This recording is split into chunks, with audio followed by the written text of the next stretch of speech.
জাদু শিলাবৃষ্টি। শিলাবৃষ্টি করানো ছেলে। অর্জুনের পরিবার আজ প্রীতমপুরা গ্রামে নিজেদের জিনিসপত্র নিয়ে এসেছিল। অর্জুন, তুমি বাড়ির চারপাশেই খেলবে, বেশি দূরে যেও না। যদি এই গ্রামের লোকেরাও তোমার ব্যাপারে জানতে পারে তাহলে আবার আমাদের গ্রাম ছেড়ে যেতে হবে। অর্জুন কখনো কখনো দোকানে যেত জিনিসপত্র আনতে। গ্রামের সব ছেলেরা ওকে অবাক হয়ে দেখত, কারণ অর্জুন সব সময় কালো চশমা আর মাথায় ছাতা পরে থাকত। গ্রামে লল্লন নামের একটা বদমাস ছেলে থাকত। অন্যদের বিরক্ত করতে খুব মজা পেত লল্লন। আরে গ্রামে যে নতুন ছেলেটা এসেছে ও সবসময় কালো চশমা ছাতা মাথায় দিয়ে কেন থাকে, ব্যাপারটা কি আমাকে একটু বল না। ওর নাম হলো অর্জুন। ওর মা আমার মাকে বলেছিল রোদে ওর চোখে অ্যালার্জি হয় সব সময়, তাই ও সব সময় চোখে চশমা পরে থাকে, ওর ছাতা মাথায় দিয়ে রাখে। যাই হোক, একবার তো আমি ওর চশমা আর ছাতা খুলেই রাখবো। অনেক দিন ধরে কোনো মজা করা হয়নি। একদিন যখন অর্জুন দোকান থেকে জিনিসপত্র নিয়ে ফিরছিল, লল্লন তখন চুপ করে একটা গাছের ওপর উঠে বসে পড়ল। যেই অর্জুন গাছের নিচ দিয়ে গেল, লল্লন তখন ওর ওপর থেকে ওর ছাতাটা তুলে নিল। আমার ছাতা ফেরত দাও। কে তুমি? আমার ছাতা কেন নিয়েছো? আমি হলাম এই গ্রামের দাদা। আমার অনুমতি ছাড়া এখানে একটা পাতাও নড়ে না। আমি চাই তুমি একদিনের জন্য তোমার চশমাটা আমাকে দিয়ে দাও। না, আমি চশমা তোমাকে দিতে পারবো না। তুমি দিতে পারবে কি না সেটা নিয়ে আমার কোনো যায় আসে না, ওটা আমি তোমার কাছ থেকে নিয়েই ছাড়বো। লল্লন অর্জুনের চশমাটা নেওয়ার জন্য গাছ থেকে লাফিয়ে পড়ল, কিন্তু অর্জুন ওখান থেকে পালিয়ে গেল। লল্লন ওর পেছন পেছন গেল। অর্জুন গ্রামের রাস্তা চিনত না। ও কিছুক্ষণ দৌড়ে একটা বাড়িতে গিয়ে ঢুকে পড়ল। লল্লন নামের একটা ছেলে আমার চশমাটা নিতে চাইছে, দয়া করে আমাকে সাহায্য করো। তুমি বাক্সের পেছনে লুকিয়ে পড়ো। লল্লন বাড়ির দরজায় ঠকঠক করল। কি হয়েছে? দরজা কেন ঠকঠক করছো? পিঙ্কি, তোমার বাড়িতে কোনো ছেলে ঢুকেছে? না, যাও এখান থেকে। লল্লন যখন চলে গেল তখন পিঙ্কি অর্জুনকে বলল, এবার তুমি বাইরে আসতে পারো, লল্লন চলে গেছে। তোমার নাম অর্জুন, তাই না? হ্যাঁ, তুমি কি করে জানলে? তুমি যে দোকান থেকে জিনিস কেনো সেটা আমার বাবার দোকান। আমি আগেও তোমাকে দেখেছি। তুমি সবসময় চশমা পরে থাকো কেন? আমার চোখে যদি সূর্যের আলো পড়ে তাহলে বিরাট বড় বড় শিলের বৃষ্টি হয়। আমার এই সমস্যার জন্য আমার মা বাবাকে অনেকগুলো গ্রাম বদলাতে হয়েছে। আমার কারণে যেখানেই একবার শিলের বৃষ্টি হয়েছে সেখানকার লোকেরা আমাদের গ্রাম থেকে বের করে দিয়েছে। যদি এখানেও সেরকম কিছু হয় তাহলে আমাদের পরিবার এখানেও থাকতে পারবে না। এটা কেমন অদ্ভুত রোগ? কবে থেকে তোমার এই রোগ? জন্ম থেকেই আমার এই রোগ। একজন জাদুঘর আমাকে চশমা আর ছাতা দিয়েছিল, না হলে এই পৃথিবীতে আমার থাকার কোনো জায়গা থাকতো না। গ্রামের প্রধানের সঙ্গে আমার বাবার ভালো পরিচয় আছে, আমি ওনার সাথে কথা বলবো। তুমি বাড়ি যেতে পারো, লল্লন চলে গেছে। লল্লন তখনও যায়নি, ও দরজার পেছনে লুকিয়েছিল। যেই অর্জুন বাইরে বেরোলো, লল্লন পেছন থেকে ওর চশমাটা নিয়ে নিল। সূর্যের আলো অর্জুনের চোখে পড়ল, আর পুরো গ্রামে বড় বড় শিল পড়তে লাগলো। শিলের আকৃতি থালা থেকে শুরু করে কুয়োর মতো বড় ছিল। এটা কি রকম ঘটনা হচ্ছে? লল্লন চশমা ফেলে পালিয়ে যায়। চশমার ওপরে একটা বড় শিল পড়ল, আর চশমা ভেঙে চুরচুর হয়ে গেল। সারা গ্রামে হইচই শুরু হয়ে গেল। লোকজনের বাড়ির ছাদে বড় বড় গর্ত হয়ে গেল। সাহায্যের জন্য সবাই দৌড়ে দৌড়ে প্রধানের বাড়ি গেল। আমাকে অন্ধকার ঘরে যেতে হবে, তা না হলে এই শিলের বৃষ্টি আর কমবেই না। অর্জুন দৌড়ে ওর নিজের বাড়িতে চলে গেল আর একটা পুরো অন্ধকার ঘরে নিজেকে বন্ধ করে রাখলো। তখন শিলের বৃষ্টি বন্ধ হলো। লল্লন গ্রামের প্রধানকে বলে দিল যে এই সব কিছু অর্জুন নামের ছেলেটার জন্য হচ্ছে। তখনই পিঙ্কি ওখানে পৌঁছলো আর পিঙ্কি প্রধানকে বলল, প্রধান, এই সব ওই ছেলেটার জন্য নয়, এই লল্লনের জন্য হয়েছে। লল্লন ওর চশমাটা জোর করে খুলে দিয়েছিল। পিঙ্কি প্রধান আর গ্রামবাসীকে সব কথা খুলে বলল। লল্লন, তুমি যখন জানতে ওই ছেলেটার এইরকম সমস্যা আছে, তাহলে তুমি ওর চশমা কেন নিয়েছো? শিলের বৃষ্টির জন্য ও নয়, তুমিই দায়ী। শিলা বৃষ্টির জন্য গ্রামের লোকেদের যে ক্ষতি হয়েছে তার ক্ষতিপূরণ দেবে তোমার বাবা। প্রধান আর পিঙ্কি অর্জুনের বাড়িতে গেল। প্রধান বাবু, আমার ছেলের জন্য আমি ক্ষমা চাইছি, কিন্তু আপনি আমাদের গ্রাম থেকে বার করবেন না। আমরা গ্রাম বদলাতে বদলাতে হাঁপিয়ে উঠেছি। আমি আপনাদের সমস্যা বুঝতে পারছি। পিঙ্কি আমাকে সব বলেছে। আপনার ছেলের কোনো অন্যায় ছিল না, এইসব লল্লনের বদমাইশির জন্যই হয়েছে। অর্জুন এখন কোথায় আছে? ও অন্ধকার ঘরে বন্দি আছে। ওর এখন ওখানেই থাকা উচিত হবে। আমি টাবলা নামের একজন জাদুঘরকে চিনি, সে হয়তো অর্জুনের কিছু সাহায্য করতে পারবে। অর্জুনের চোখে কালো কাপড় বেঁধে ওকে টাবোলা জাদুঘরের কাছে নিয়ে যাওয়া হলো। জানি না তোমার মনে আছে কিনা, কিন্তু একবার গ্রামে গিয়েছিলাম আর তোমাকে দেখে তোমাকে একটা চশমা দিয়েছিলাম। আমি আপনাকে এখনো দেখতে পাচ্ছি না, কিন্তু আপনার আওয়াজটা খুব চেনা চেনা লাগছে। ওই সময় আমরা চামচাপুর গ্রামে থাকতাম। জাদুঘর তার জাদুর শক্তি দিয়ে অর্জুনকে একটা নতুন চশমা আর ছাতা তৈরি করে দিল।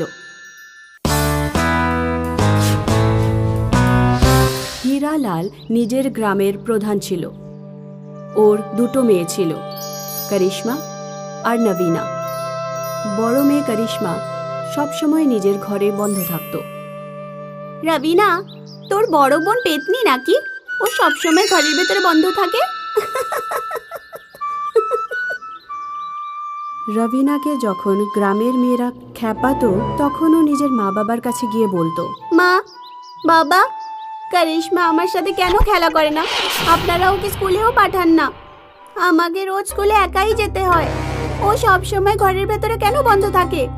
গ্রামের লোকেরা বলে যে ও নাকি পেতনি। ও পেতনি নয় আমার সোনা, তুমি বাইরে গিয়ে খেলো। ওর শরীর ঠিক থাকে না, তাই ও রুমে বন্ধ থাকে। রবিনা যখন চলে যায়, তখন হীরালালের বউ হীরালালকে বলে, এইভাবে কতদিন অবধি আমরা করিশ্মাকে বন্ধ করে রাখবো? কোনো না কোন দিন তো লোকেরা ওর আসল জিনিসটা জেনেই যাবে। ভালো হতো যে আমরা ওকে জন্মই দিতাম না। যেটা হয়ে গিয়েছে সেটা নিয়ে তুমি চিন্তা করো না। মিরাপুর গ্রামে একটা জাদুকর বাবা থাকে, উনিই হয়তো কিছু একটা করতে পারবেন। কালকে আমি করিশ্মাকে ওনার কাছে নিয়ে যাচ্ছি। পরের দিন হীরালাল করিশ্মাকে নিয়ে জাদুঘরের কাছে যায়। কি সমস্যা হয়েছে বাবা? এই মেয়েটার হাত কেন বেঁধে রেখেছিস? সমস্যা এটা হলো বাবা, এ যে জিনিসটা ছুঁয়ে ফেলে সেটা বরফ হয়ে জমে যায়। এই জন্যে ভয় পেয়ে আমরা একে কামরার ভেতরেই বন্ধ করে রেখেছি। গ্রামে যদি ও কোনো মানুষকে ছুঁয়ে ফেলে তাহলে ও বরফ হয়ে যাবে। বাবা, আমি তো এর হাত ঠিক করতে পারবো না, কিন্তু আমি তোমাকে একটা ব্যবস্থা দিতে পারি। তুমি তোমার মেয়েকে এই হাত মোজা পরিয়ে দাও, এটা জমবে না। এটা পরার পরে এক বাড়ির বাইরে যেতে অবশ্যই পারবে। করিশ্মা হ্যান্ড গ্লোভস পরে খুব খুশি হলো, কারণ ও এখন যে কোনো জিনিসকে নিজের হাতে ধরতে পারবে। মা, তুমি বাইরে যেতে পারো, কিন্তু এই ব্যাপারটা কাউকে বলবে না, না হলে সবাই তোমাকে ভয় পাবে। এটা কি হতে পারে? তাহলে তোমার হয়তো সুযোগের সদ্ব্যবহার করতে পারে। করিশ্মা নিজের ছোট বোনের সাথে খেলতে শুরু করে। ও বাজারে গিয়ে ঘোরাফেরা করাও শুরু করে দিল। কেউ যদি ওকে হ্যান্ড গ্লোভসের ব্যাপারে জিজ্ঞেস করতো, তখন ও বলতো হাত পরিষ্কার থাকে, সেই জন্য হ্যান্ড গ্লোভস পরে। প্রধানের বড় মেয়ের ছোটবেলা থেকেই কেউ দেখেনি। যখন ও বাইরে বেরোতে লাগলো, তখন লোকেরা তার সৌন্দর্য দেখে মন্ত্রমুগ্ধ হয়ে গেল। গ্রামে ওর সুন্দরতার ব্যাপারে কথাবার্তা হওয়া শুরু হলো, কিন্তু এখন সবাই করিশ্মার ব্যাপারে চর্চা করতে লাগলো। প্রধানের বড় মেয়েকে দেখেছো? কত সুন্দর মেয়ে, আমি তো পুরো জীবনে দেখিনি। নিজের হাতের সুন্দরতা বাঁচানোর জন্য ও তো হ্যান্ড গ্লোভস পরে। ভুরি গ্রামের লোকেদের কথা শুনে খুব রেগে যায়। হাতের সুন্দরতা বাঁচানোর জন্য হ্যান্ড গ্লোভস পরে? এরকম তো নয়, হাতের খারাপ অবস্থা ঢাকার জন্য হ্যান্ড গ্লোভস পরা হয়। ওর হ্যান্ড গ্লোভস তো আমি খুলেই ছাড়বো। ভুরির জন্মদিন সামনেই ছিল। ও নিজের জন্মদিনের আমন্ত্রণ দিতে করিশ্মার বাড়িতে পৌঁছায়। করিশ্মা, কালকে রাতে আমার জন্মদিনের পার্টি আছে, তুমি নিশ্চয়ই আসবে। আসবে তো? দেখো, না করো না কিন্তু, প্লিজ। ঠিক আছে, আমি আসবো। রাত্রে করিশ্মা ভুরির বাড়িতে পৌঁছায়। ভুরি কেকে প্রথম থেকেই কিছু মিলিয়ে দিয়েছিল। করিশ্মা যখনই কেক খেলো তখন ও অজ্ঞান হয়ে গেল। যখন ওর জ্ঞান ফিরল তখন ও বিছানায় শুয়েছিল আর ওর হ্যান্ড গ্লোভস গায়েব ছিল। আমার হ্যান্ড গ্লোভস কোথায় গেল? করিশ্মা হ্যান্ড গ্লোভস খুঁজতে আলমারিতে দেখতে লাগলো। যখনই ও আলমারিতে হাত লাগালো, আলমারি বরফ হয়ে যায় আর দরজায় হাত দিলে দরজাও বরফ হয়ে যায়। করিশ্মা জানালা থেকে লাফিয়ে বাইরে যায়। তুমি কি এটাই খুঁজছো, তাই না? হ্যাঁ হ্যাঁ, আমি ওগুলোই খুঁজছিলাম। আমার হ্যান্ড গ্লোভস দিয়ে দাও। না, করব না। আমার হ্যান্ড গ্লোভস দিয়ে দাও, আমি নয়তো খুব প্রবলেমে চলে আসবো। না, দেব না, তুই এইভাবেই বাড়ি যা। করিশ্মা নিজের হ্যান্ড গ্লোভস নেওয়ার জন্য হাত সামনে বাড়ায়। ভুরি নিজের হাত পেছনে করে নেয়। করিশ্মার হাত ভুরিকে ছুঁয়ে নেয়। ভুরি বরফে পরিণত হয়ে যায়। গ্রামের একজন মহিলা এই সব কিছু দেখে নেয়। করিশ্মা, এটা তুই কি করলি? মহিলাটি চিৎকার করতে শুরু করে। শোনো শোনো, গ্রামবাসীরা, করিশ্মা পেতনি, ও না ভুরিকে বরফ বানিয়ে দিল।